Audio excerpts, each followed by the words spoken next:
work.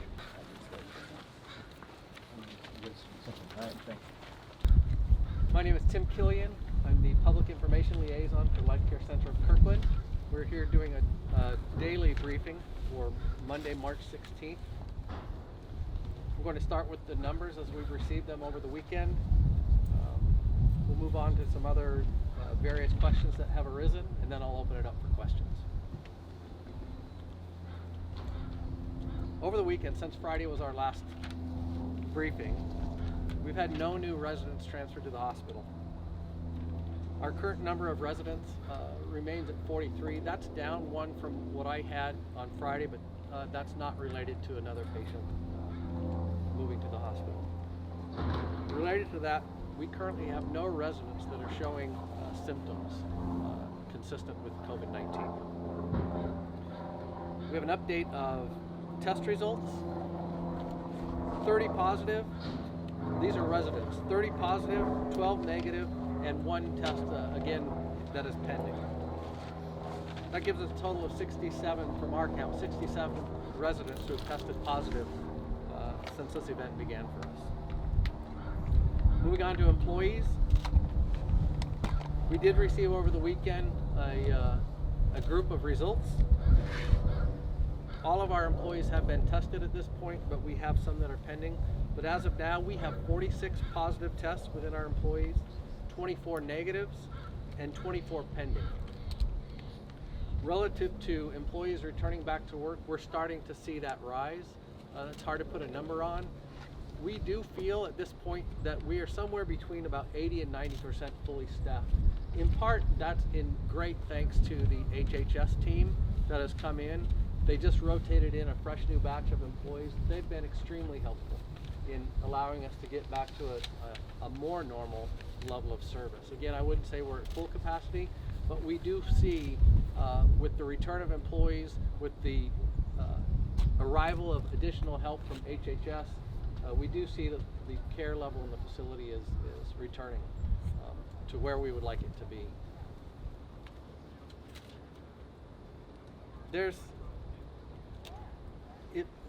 I don't have any questions that I'm going to answer from Friday. The one issue we would like to stress, I think today, is we are starting to have real concern about the availability of personal protective equipment. Our suppliers tell us we're within potentially 2 weeks of not being able to receive new supplies from them. There's been, as we understand it, less supplies are coming from China.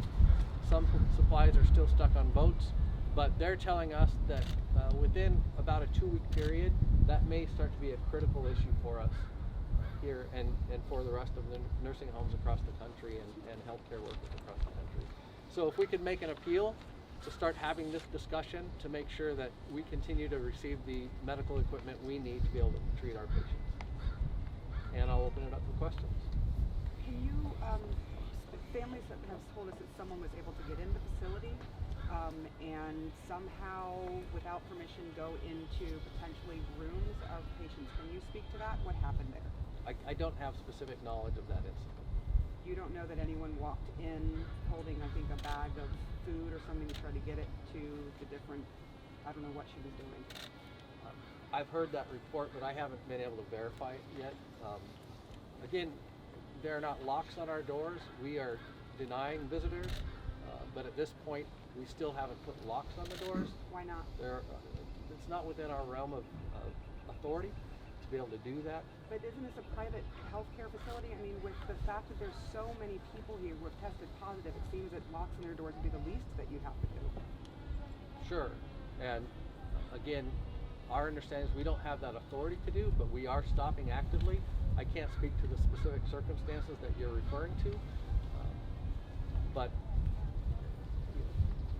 we are actively stopping visitors from coming in. Did one get through? I'll have to check on what the circumstances were. Sometimes we hear things that are reported in ways that may be different if you understand the full scope of things, and so she was in there. She was in my mother's room. That's fine. So you're hearing from a family. And I'll go back and see what the circumstances are. Again, we don't have police posted at the door. Our employees are not trained to physically restrain anybody who may enter the facility. But you have security, correct? We do have outside security. They're not necessarily posted at the door 24/7. Again, Why not? Shouldn't they be? that's a great question. For example, I know the ombuds from the Washington Long-Term Care will be speaking after us and speaking about the ability we have to physically restrain people. But at this point, we don't have staff who are trained to physically restrain people. That's beyond the scope of what our staff is. But you have security. I guess my question is, if you have security, why not pay them 24/7 to have people here to make sure? Because these people could go in there and they could come out in the community and infect other people. It's a dangerous situation, right? Sure, absolutely. And let me just say, part of why I'm holding these briefings is because we do have the eyes and ears of the rest of the country and the authorities above us being able to ask for certain authority, ask for certain help that we may need. At this point, if that help, if the state wanted to bring us additional help to be able to stop that type of person from entering the facility, I think we'd be welcome to that help at any point. A lot of these questions are being asked of us. One facility within this town of Kirkland, Washington, with limited authority on what we can actually do in this regard. So if you want to up those questions up the chain where I think they were probably better focused, why don't we have police or other additional help from the state to safeguard a facility such as this? That's a question that, again, I will say is beyond the scope of authority that we feel we have, the training that our employees have. Our nurses and administrators are busy working on other things, and we could use additional help in that regard. And so that's a conversation that I think we could continue to have, and I'm hopeful that you all, instead of just asking me, are also asking up the chain of authority what kind of support the state could be providing in that regard. Have you asked authorities? Has Life Care Center said, hey, you guys, we need security, we need help? I can't specifically speak to that conversation. I'll ask. I'm confused because on Friday you said that visitors are allowed, that family members can come in if they take their right precautions, and then now you flipped it around saying you're not accepting visitors. What's happening? There's a line there. I keep trying to, it's funny because we get questions on one side, why aren't you letting families inside to visit their patients? And we get a barrage of questions on that. The other side we get, why are you not stopping everybody from entering? We're following the guidelines to the best of our understanding, and again, we're following the guidelines to the best of the staffing capability we have. What is your understanding of what the state is requiring, what the Well, feds are requiring? As I understand, the long-term visitors care when there's ombuds is nothing. going to be speaking directly after me, and perhaps she can speak to that as well, what's happening on the state level. I want to know what provide you're doing support. here, though. I mean, you're speaking on behalf of this. Again, clarify your question. Sure, my question is, what is your understanding of what the state law is right now on allowing visitors into a facility with patients with COVID-19? Our understanding is we are to stop everybody, right? But again, there's one thing to set a policy, and there's another thing to have the capability to actually do it within a facility. That patients still have rights, families still have rights. It's a balance.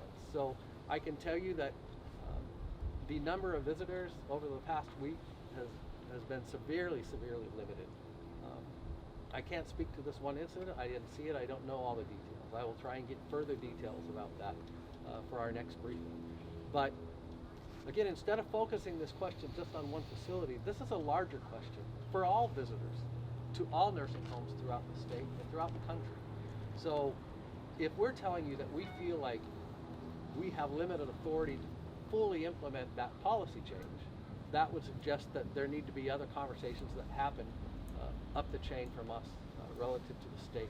Can you talk about the equipment? You just said that you don't, is it the equipment or is it the suits or the masks? What is it that you're lacking that you would like to have help with from HHS? Currently we have personal protective equipment that we need, but we feel that within a 2-week time frame we may see limitations, and our suppliers are telling us that they may be seeing limitations in their ability to fulfill orders that we place. So today we still have the equipment we need. We're putting this message out in order to start the conversation so that we don't hit that point 2 weeks from now that we're struggling to find the equipment we need to take care of the patients. When was it first noticed that there was a respiratory infection going around? So we can go back through the timeline. Early in February, we started noticing some respiratory illnesses within some patients. That, in our mind, didn't cross a level of threshold until about the 26th was the first date we reported. to health authorities within the state. So that, we did put up signs earlier in February stating there is respiratory illness within the facility, but there's a level at which it has to reach for us before we report that back to state authorities. When were And the that was the signs- 26th. When were the signs put up? My understanding was approximately February 10th, but you have to understand that this is a relatively common thing to do within a facility such as this. This is not putting up a sign that says there's a respiratory illness within the facility. Likely happens every year around this time. Tim, I asked you on Friday about the 26th report, and you didn't have a copy of it. Is there any update on that? So what we have, let me go back to this. On the 26th, our nurses put a phone call into, as I understand it was HHS, and there's some confusion whether it was HHS or King County. Our understanding is HHS. This is common to report this over phone to employees there. We ended up leaving a voicemail on the 26th. On the 27th, we called back twice, left another voicemail, received a message from a receptionist that the message had been received on the 27th. So that's the records we have showing what we did then. On Friday, you said you only thought it was DOH that had been reported to. Do you know any other agencies or every single agency that you made a phone call to? I understand it would be between DOH and King County Public Health as well. And also HHS? Probably not HHS at that point. This would not have gone federal. This would have been within the state. I have a question about the employees, the staff. Everybody's been tested, I think you said. Correct. Are they being retested? Obviously, they're going in and out of the facility where you know COVID-19 is happening. Are there tests happening out in the parking lots, or where are the tests happening, and how?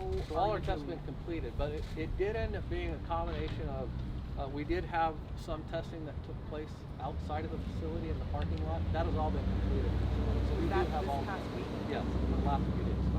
So there was some testing outside in the parking lot. Correct. How are you going to deal with that? With them going back and forth? Are tests continuing on the staff as well? We're following the guidelines that we're receiving from various agencies telling us when can our employees come back. There's a guideline.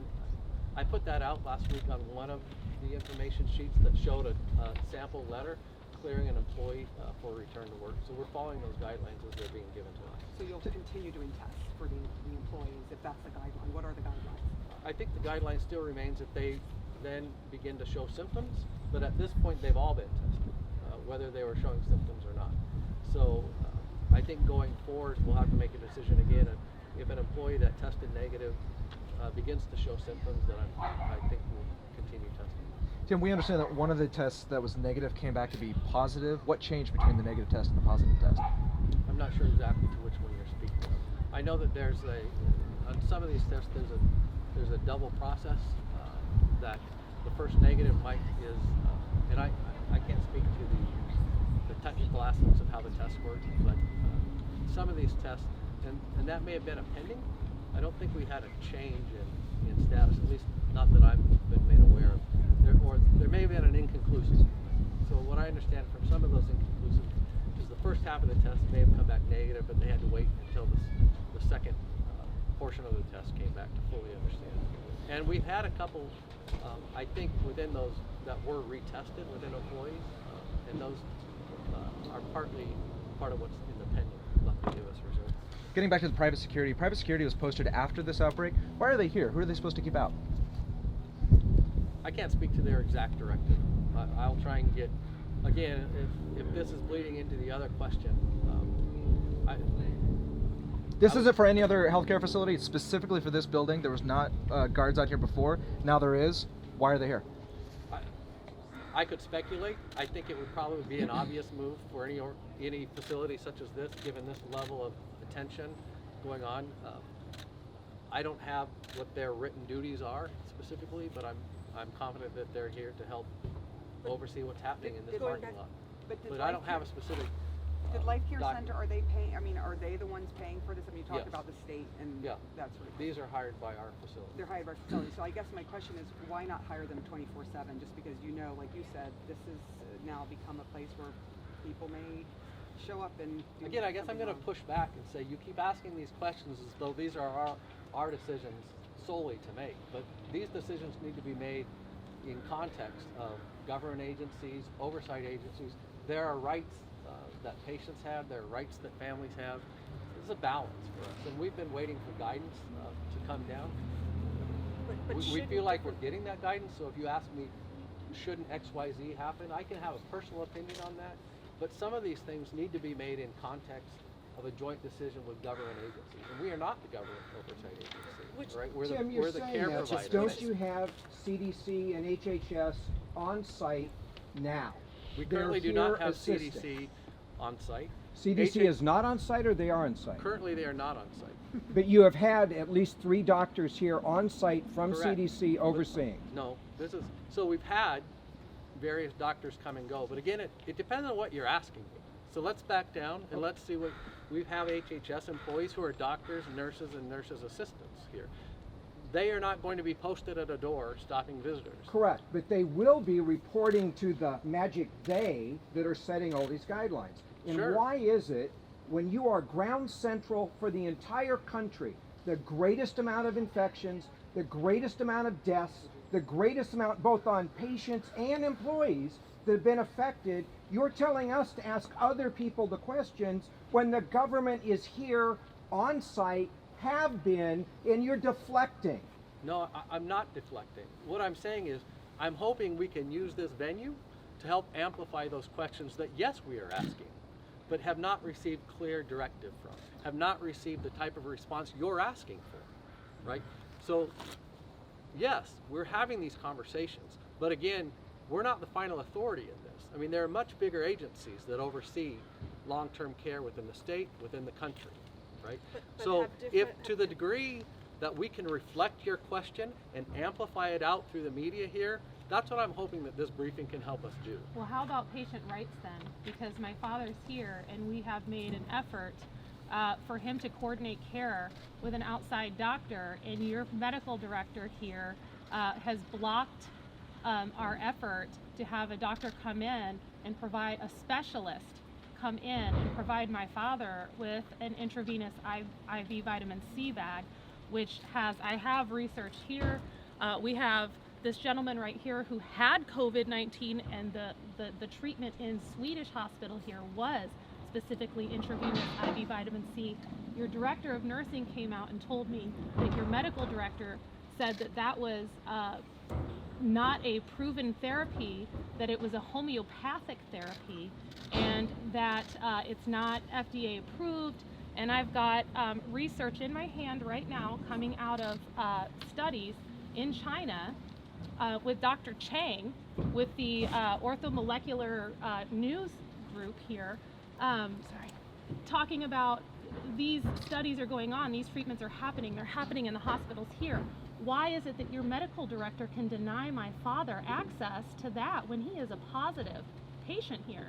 And not only that, but your executive director has not called me. Dr. Kumar has refused to call me.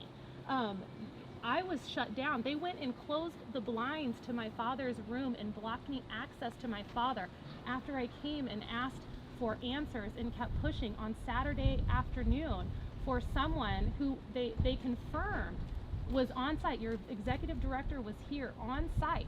Your corporate team is here on site. Your owner, Todd, who keeps coming out from the building, coming out from active infection and he's literally on news cameras, walking and policing us, making direct contact with family members that are outside this building trying to avoid contact. So I'm just really upset with that. I mean, it's been 9 days since I was told my father was testing positive, and we have jumped to try to address proactively in a way that could potentially save his life, and it seems to be saving even this gentleman's life in hospitals with a therapy. And your own medical director said he's never heard of it through your DON. Gave me the message that this is a therapy that they've never heard of and that he's not going to support. So my father does have patient rights. He does have the right to choose his doctors, even being in this facility. He does have the right to choose what therapies he wants to use, whether they're IVC, whether they're naturopathic therapies, whether they're conventional supportive therapies, whether it's just a saline bag, you know? Sure. He has the right to choose that. So I want to know I what can- gives your medical director the right to block that? You're asking me to speak to specific treatment protocols with an individual patient that I'm completely unaware of, but I can go back and speak. I put the understand. specialist on the phone Fine, with your DON and but asked, I can't now speak to. but you are I- representing the corporate Sure, but team. I can't now speak to medical Okay, treatment of an I'm not individual asking you to patient. do that. Okay, what I'm asking you to do is tell me why your corporate staff. So I can help arrange for further discussion with you and staff on site, but I can't speak Okay, for and HIPAA can you tell reasons, me for why clear your reasons. medical director is I cannot refusing to coordinate care I'm with unaware. outside specialists? I'm unaware of any refusal to coordinate that care, Well, but I'm I can making you speak aware to now. that. Okay, but I can't obviously speak to individual treatment with individual patients, especially here outside. That's fine. I Other- am his legal guardian, by Okay, the way. great. Tim, But- when did the CDC leave? I don't have a specific date, but it's in and out. They haven't been here the whole time. I'll try and get a date. They've been here some days and not other days. My understanding is they are now not here in a more final sense, but I'll try and get an answer to that. We were also told about an infection specialist. Can you elaborate on that? Is there an infection specialist here? I don't know if that's a title that one of the doctors has that's here with HHS. I can see if there's a breakout of their individual titles. I have a specific question, please. Dr. Kumar is listed as the attending physician for my mother, and what I hear is that he's sick too. Is that true? That That he's out sick too? I can't speak to I can't speak to employees by name, I can't speak to doctors Okay, by name, I can't so- speak to treatments by name. Okay, So so- all of these questions relative to treatment, none of that can happen out here in public in front of the media. Okay, a specific question. But we then. can and will continue to coordinate that, those questions to be asked, where you're When? going to get the most. So what I heard is Because no one's that responding. there were some suspicions on the 26th. The 26th, and there were some conversations to pursue some help, outside help, for what may have been happening inside the doors here on the 26th. My mother checked in at 3 o'clock on the 26th as a brand new patient. We knew nothing, but I will tell you that walking in the doorway, I had some help to wheel her in. All I was hoping was that it would be a pleasant experience checking in because she didn't want to be here. In the hallway, we had to wait for a deathly ill man who was in a wheelchair with his eyes closed, had an aide in front, an aide in back, and they were doing physical therapy in the hallway. I was shocked at how sick this man was. They were gowned, they were gloved, they were masked. This is my mother's first view of coming into this facility in the Sure. hallway, having physical therapy of an obviously contagious man who couldn't open his eyes. He was a younger man, and he was huge, he was tall. The first aide would make him get out of the chair and stand and tell him to take a step, and he could only take one step before he fell back into the person behind who was walking with the chair behind. That was a physical therapy of a contagious man in a hallway. The first thing my mother saw when we checked in on the 26th.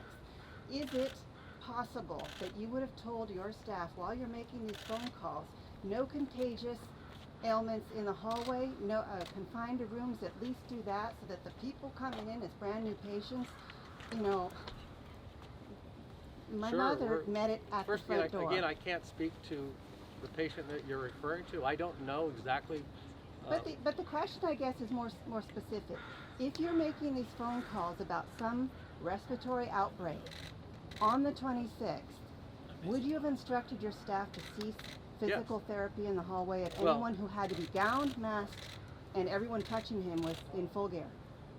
I can't speak to an individual patient and what that patient may or may But have normal needed. protocol when you have an Normal outbreak, protocol, go to yes, your there was rooms? an increased level of protection that was going on within the facility, and you may have seen that. You may have seen a naturally increased level of protection by the nurses, which may not necessarily have said that that patient is infectious.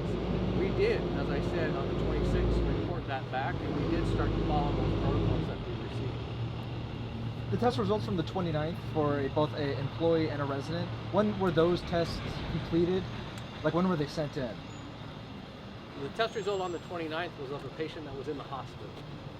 So I don't know when the hospital tested them. That patient left our facility on the 24th. Again, one of the questions we have is we had a patient leave on the 19th.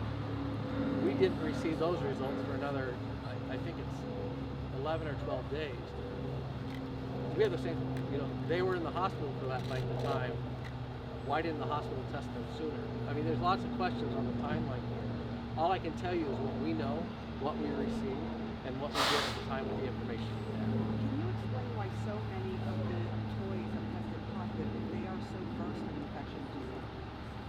Because we're living with an unprecedented viral outbreak that we had no experience with.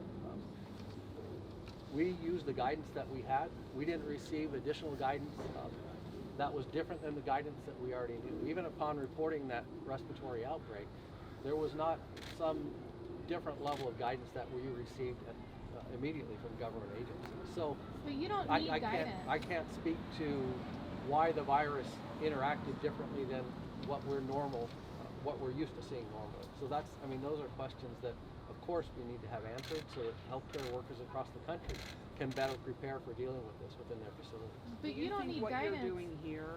What you're doing here is going to be seen, obviously, across the United States. And this is really ground zero for the number of cases where people have died. Sure. What kind of example do you think that is being set here? But again, we're doing this briefing because we're hopeful that some element of our experience can inform the larger discussion, can inform actions to be taken within other facilities. We can look back in 2020 and say, did you do that? Or could we? We're trying to be as transparent as we can, that we did what we thought we should be doing at the time that we did it. Are you aware that you have nurses coming out of actively positive patients' rooms that have been in there for weeks, that are then moving into the kitchen to prepare foods for the rest of this community who are not even positive? I mean, how many non-positive people do you have listed here since you tested last week? And you've got nurses that potentially have tested positive, 4 of which on Saturday after this parking lot thing confirmed that it is not true that they were tested and that they haven't been tested.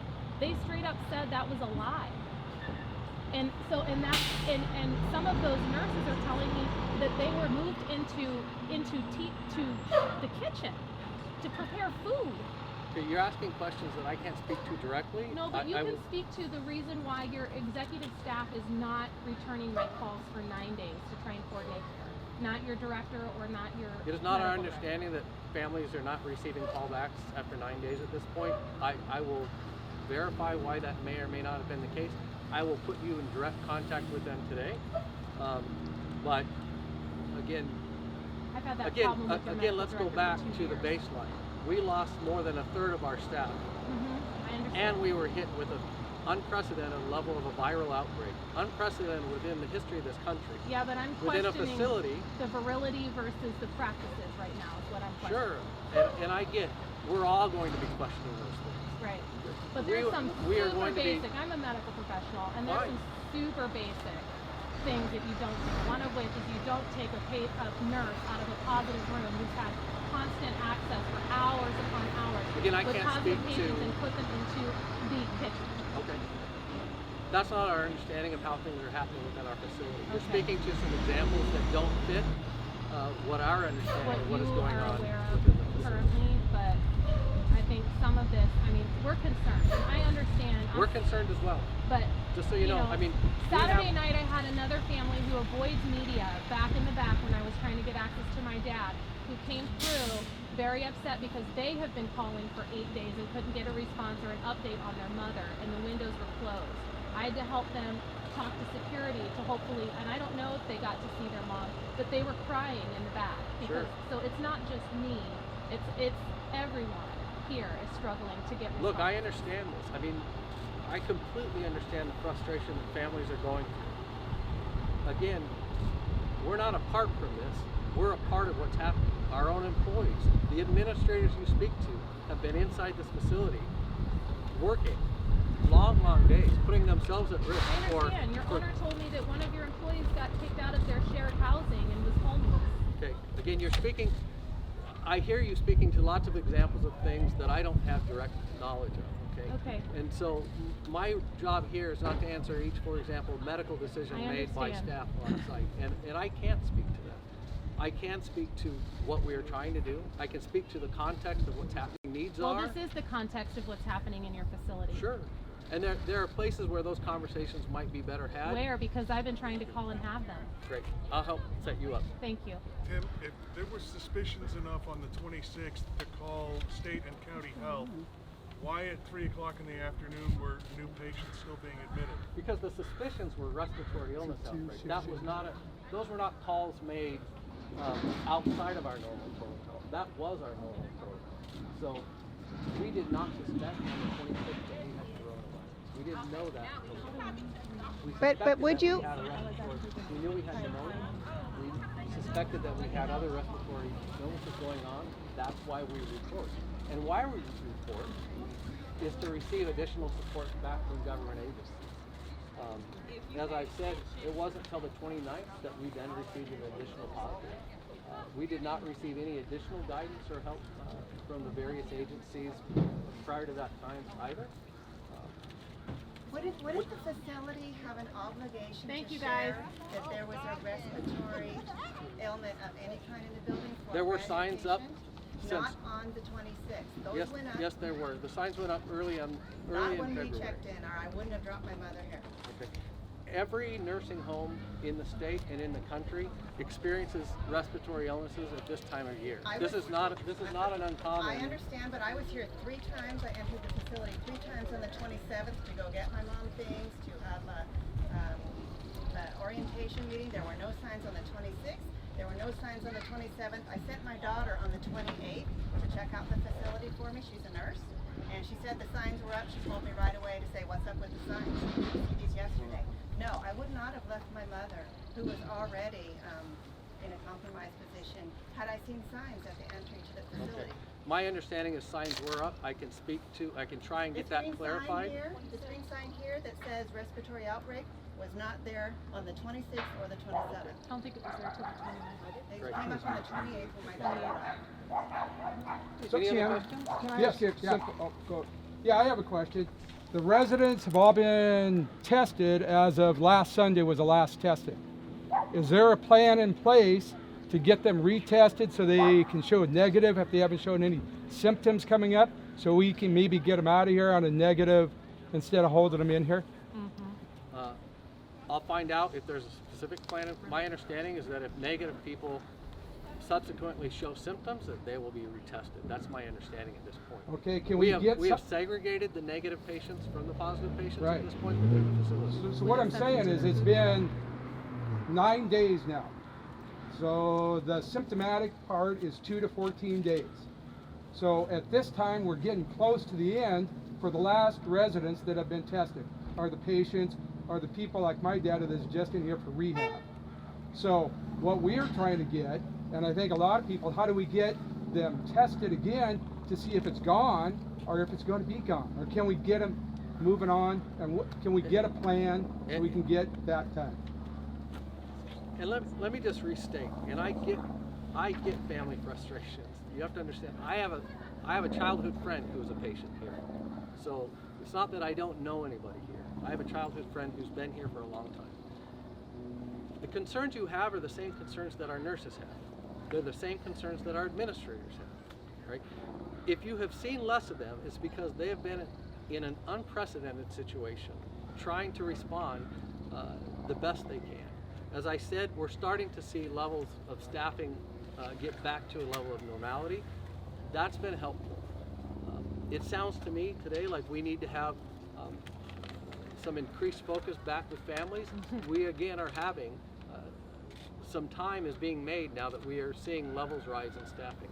And I will sincerely work back with you to help you find the answers that you have. Some of those questions, I will just say, are not best handled in front of the media. Because we're talking about patients with HIPAA. We start talking about different patients who have different physical descriptions. I'm not comfortable actually discussing those on camera in front of. Are you comfortable stating what an acceptable period of time is for a response from Life Care Center to the authorized family member? Yes. Because that's different than a vitals reporting, by the way. Look, I'm comfortable saying we are doing as much as we can with the resources that we have. I'm going to say again, the staff and the nursing staff here are heroes. And I get that's probably hard to hear when you have family members who are inside of this facility. I think everyone would agree with that on the nursing staff. Yeah, Sure. for sure. But there's not a person Definitely. here that's got a family member that agrees with it from the administrative staff. Thank you. Yes. Look, I get the frustration. So I can can't you give me a ameliorate number the- of hours? Is I- it 1, 2, 5? Is it 9 days? What is acceptable? So at least we have a number not to go crazy until we get that call back. I will see if we can circle And back. withholding certain types of Look, I get. treatment measures I for a 9-day understand period. your frustrations, but do you also understand that It's life or death. I can't speak It's to not some just of a these. frustration. That's a minimization. That is a huge minimization of life or death matters. Truly. That is wholly inappropriate. I'm sorry. I understand, and I don't mean to attack you, and I understand your role, and it's difficult. Okay, I get it. But let's take a But step it's my back. dad. It's Let's my take- dad, I not get my it. childhood I friend get that's it. in here. It's I my get it. dad. I get it, but let's take a step back here. Again, we're doing these briefings to provide the best information we have. At the So time. that is not a substitute for your executive staff calling your family members and the decision makers of these patients. It is not an excuse to deny medical coordination with outside specialists. It is not a reason to deny patient rights. That is what is happening. And I don't mean to be rude to you because I realize this is the first time you've seen me, but that is what my experience is so far. Okay.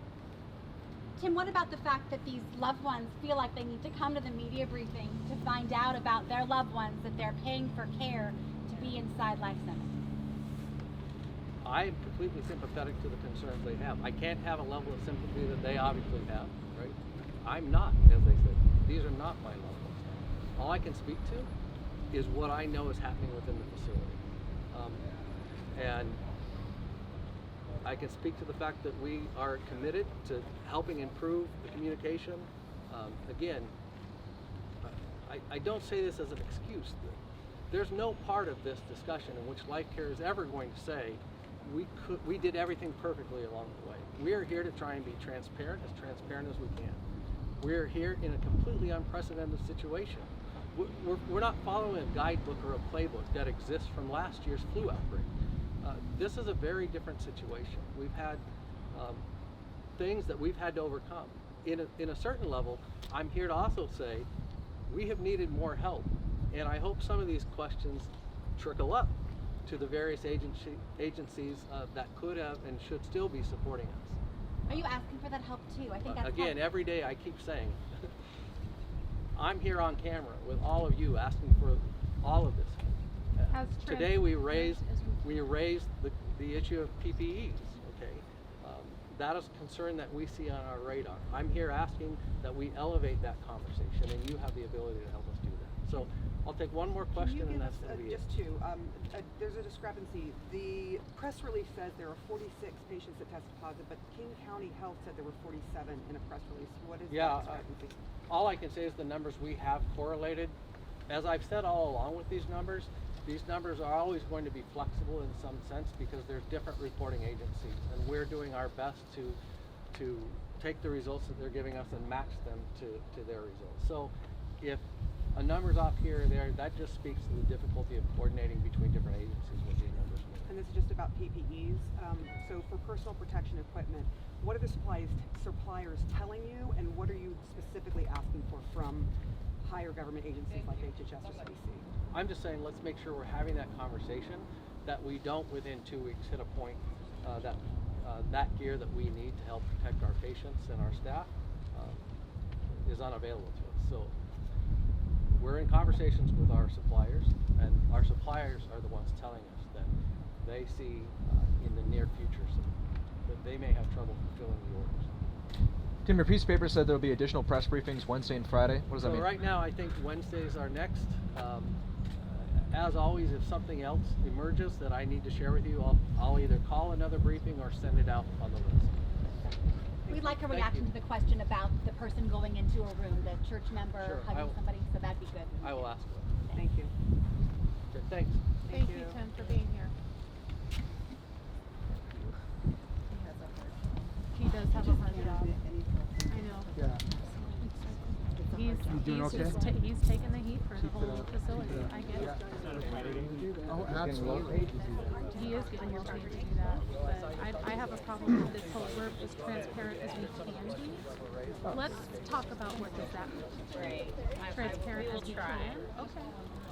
Well, what is causing a lack of transparency? So, good afternoon, everyone. My name is Kirkland. Exactly. I'm the state long-term care ombudsman based out of Federal Way.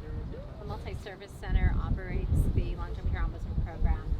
First things first, I need to let you know that we are not part of state government. We're an independent advocacy program. We have state and federal mandates to help protect and promote resident rights.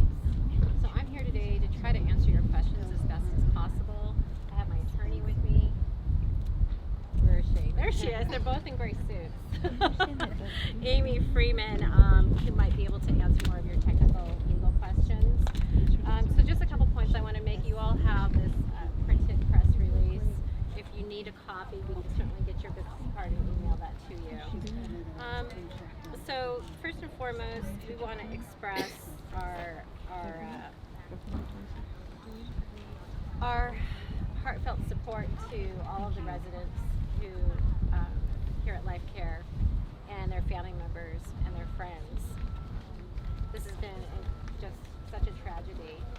We did have an ombudsman, a volunteer ombudsman visiting this facility. He was in the week the announcement was made, and fortunately for Charlie, he has shown no signs or symptoms, and he quarantined himself for 14 days.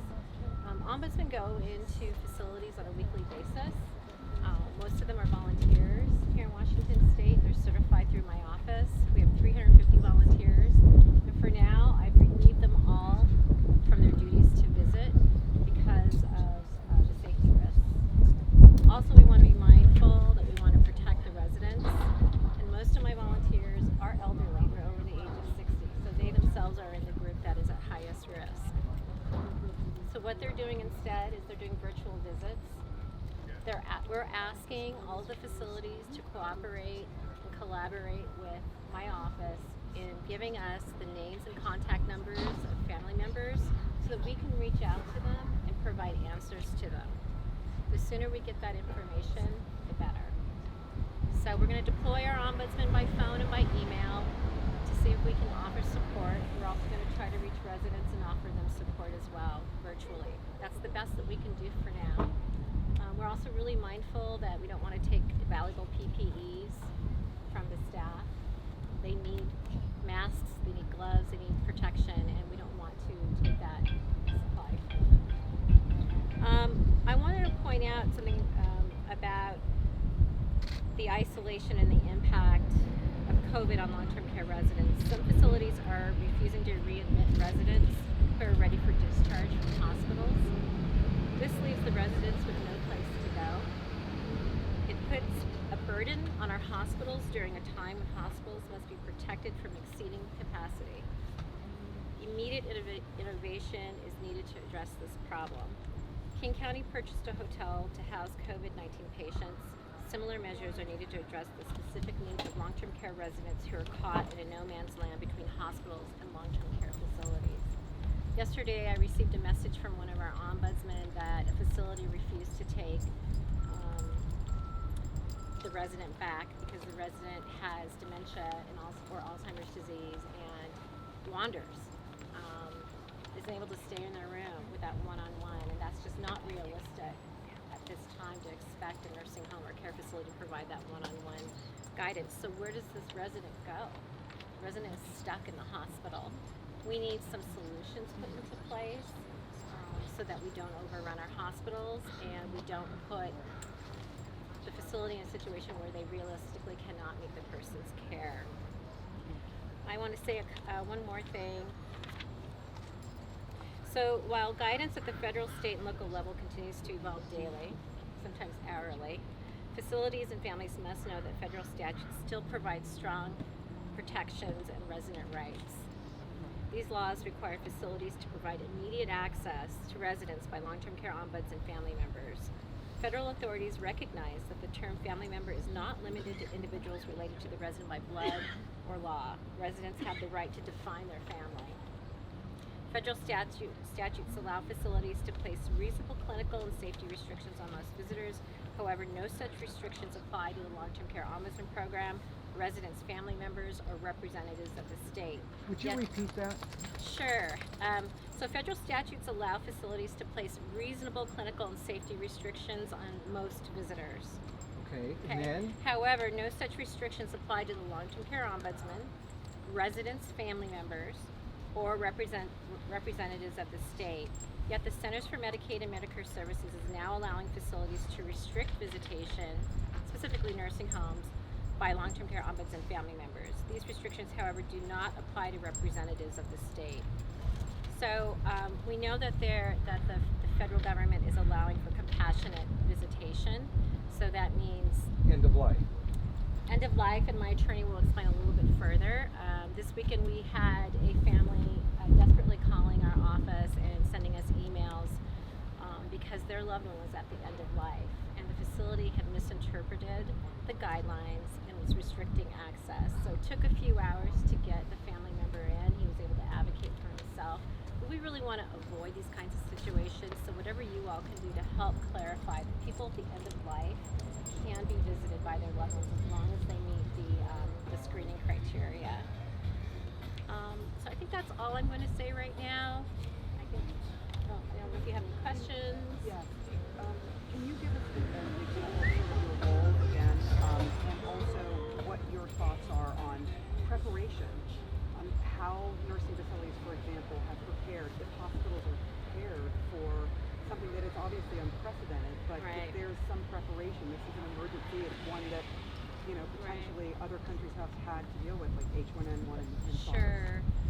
So, we hit the ground running that Saturday. We learned when all of you learned. So in my role as Washington State Ombuds, I've had the opportunity to share with other state ombudsmen, the other 49 ombudsmen, what we've learned rapidly. And I'd have to say, number one, give credit to the administrator of Life Care and also the families. They received an email list with everyone's name on it, the family members, and that, I think that was a godsend, honestly. So what I'm recommending to all the ombudsmen is to create virtual family councils. Get families, have them be empowered, exchange information, go to the administrator and say, hey, I'm starting a virtual support group via email during this time. I think that one of the things that they've done, the family here at Life Care, the family members at Life Care, that has been successful is that they started to organize themselves, create a list of questions, and then they had a family member who sort of volunteered to go forward and talk to the administrator and get answers and then share those answers with the rest of the people on the group. It's not all the family members, but I think there were quite a few that were on there, and I think that was really helpful. So I would recommend get organized, self-advocate, and have a point person who can make those phone calls to get some of those general questions answered. Like they were saying, like Life Care was saying, there's HIPAA restrictions and there's certainly privacy issues. Ms. Hunter, maybe you could explain for people who don't know that you're even there, what they can do if they're in a situation where they're not getting calls back or they're being denied access. Sure. So let me answer the other part of your question, our role. So we have a federal and state mandate under the Older Americans Act to promote and protect the rights of long-term care residents. What that looks like is volunteers and staff every week go into long-term care facilities and they meet with residents to hear how they're doing, to ask probing questions. How's the food? How's your care? What's going on in your life? And then take complaints and then resolve them at the lowest level. So this avoids complaints going into the regulatory system or going into the courts. So it's a very effective program. It's been around for, maybe 40 years. So to reach us, our phone number is 1-800-562-6028. We also have a website where we have an online complaint form as well as helpful information. Our website is waombudsman.org. Typically what we would do is if we got a complaint, we would go to the resident, go to their home, to the bedside, and we would talk to them about were resident directed. And then we would work with whomever the key person is in the facility to try to resolve that problem. And we're successful about 90% of the time. So we're a highly successful program. By not being able to go in to see the resident, that's really cut us at the knees, right? So we're trying to be nimble and we're trying to adapt and flip over to using phones, email messaging, Skype, that kind of thing. You'd be surprised how many residents use smartphones. A lot of residents use smartphones, so we're hoping to be able to reach them that way. May I ask you a question? Yes. You've heard, I know you were standing over there when people were talking, and these family members are so desperate. It's been more than 2 weeks. We're glad you're here today. I'm sure they are too. They have been organized through that email chain of 64 families. What else can they do? Their loved ones are in there, many of them with coronavirus. How can you help them now? Sure, she wants to address part of that. I think that's fine. Okay. Can you tell us her name? Sure. Amy Freeman. I'm the attorney for the long-term care program, long-term care ombudsman program. I do not represent any families or anyone else here, only Patricia Hunter. I wanted to start out by saying that Life Care is one facility in this city, in this state, in this country, and this is going to sweep through other facilities. So we have a lot of lessons to learn here. One of them is that early connections with family members is extremely important. So somebody asked earlier if there are preparedness measures that facilities can take. And under federal regulations, nursing homes have to have a disaster plan in place. It's quite detailed, and they need to update it regularly and check with it regularly. One part of that is that they have to have at the ready resident contact information and contact information for resident representatives, which means family members, substitute decision makers, and folks like that. Also, that plan has to have the state ombudsman contact information. And one of the reasons for that is because as soon as this broke, Patricia Hunter reached out to this facility and said, I request a list of all residents and all resident representatives. That was maybe within 48 hours of it breaking before federal guidance came down. It took us 1 week to get that information. 2 weeks. 2 weeks. It feels like maybe it's been a month. It took too long to get that. And so we want facilities to know that they need to check the law, they need to get with their attorneys and figure out that the state ombudsman program is not a friendly visitor program. It's authorized under federal law. Under HIPAA, it's considered a healthcare oversight agency. And so it took too long for the ombudsman program and the families here at Life Care to get together. The other thing that the ombudsman program can offer, one of its federal and state mandates, is to organize what's called resident councils and family councils.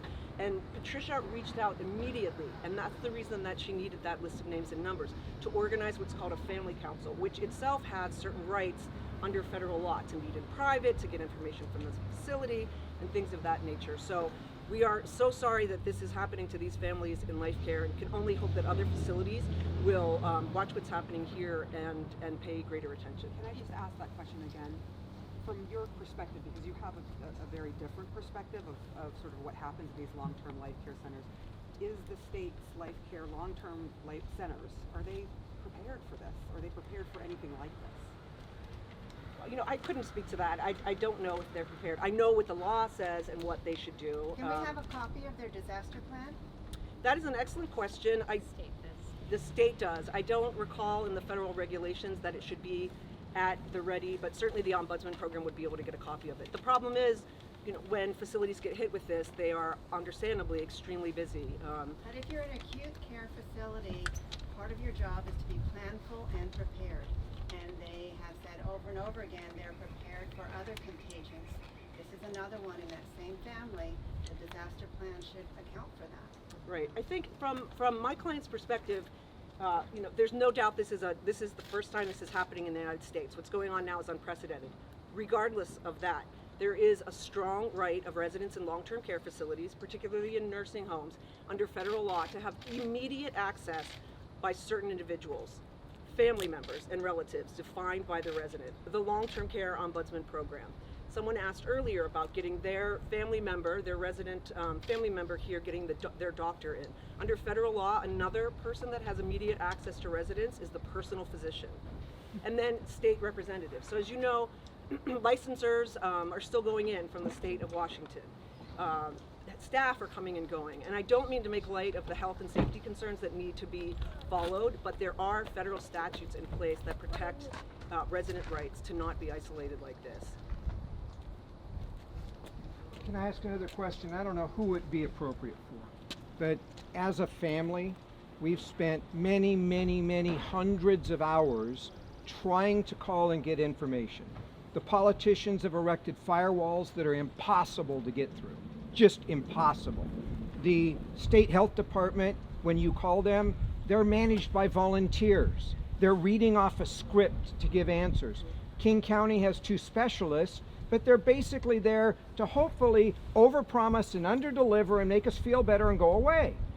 Where can we go to get legitimate, current, accurate information and not spend hundreds of hours trying to get it? So I am still willing to facilitate a town hall meeting without media between family members, Department of Public Health, and Life Care if everyone is willing to participate. Absolutely.